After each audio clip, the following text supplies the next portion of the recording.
Hello दोस्तों। मीरा मेवाड़ की राधा श्री कृष्ण की भक्ति को दिवंगत रूप देने वाली राधा, जिसने अपनी भक्ति को प्रेम की पराकाष्ठा तक पहुंचाया है।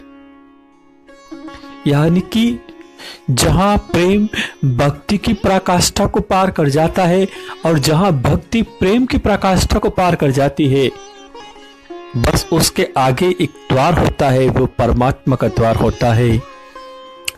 मोहब्बत उससे हुई जो इस दुनिया में अगोचर है, लेकिन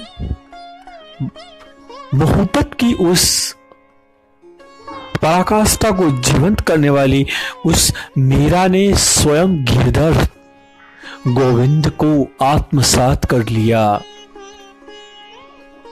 न जाने कहां उसका रैन बसेरा है, इस ब्रह्मांड के किस कोटर में उसका निवास है, लेकिन उस अगोचर और अदृश्य शक्ति से मोहब्बत होना और उसके प्रति समर्पण रूपी भक्ति जब प्रेम की पराकाष्ठा में परिणित हो जाती है, तो स्वयं परमात्मा बंसी बजाते हुए उसके सामने खड़े हो जाते हैं। ये भक्त अपनी शक्ति के द्वारा भगवान को वश में कर लेते हैं। या वश का अर्थ उनके ऊपर बंधन डालना नहीं है, बल्कि उनका समर्पण भाव इतना होता है कि स्वयं भगवान अपने आप को गदगद मानते हैं और भक्तों के महत्व को इतना ऊपर उठा देते हैं कि श्री भगवान स्वयं कहते हैं कि मैं तो भक्तों के अधीन हूँ। जो जैसा भक्त है वो मुझे उसी रूप में प्राप्त करता है।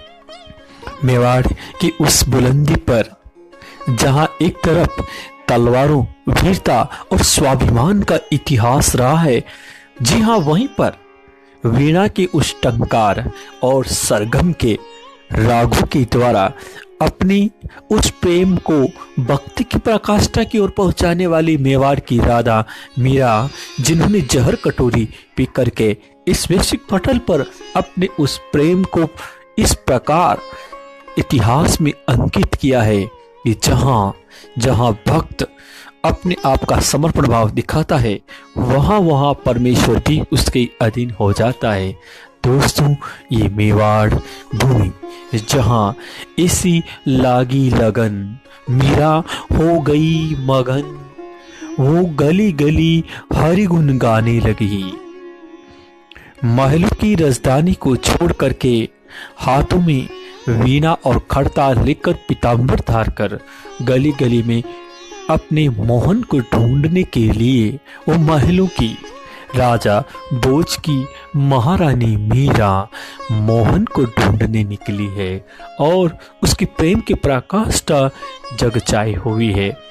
आइए दोस्तों, इस मीराबाई के परम पवित्र देश पर, माटी चित्तौड़ मेवाड़ पर, जिसके हर शब्द को अंतरिम एवं अवतरित रूप देता हुआ हर एक मेवाड़वासी का किरदार आपको अभिभूत करेगा।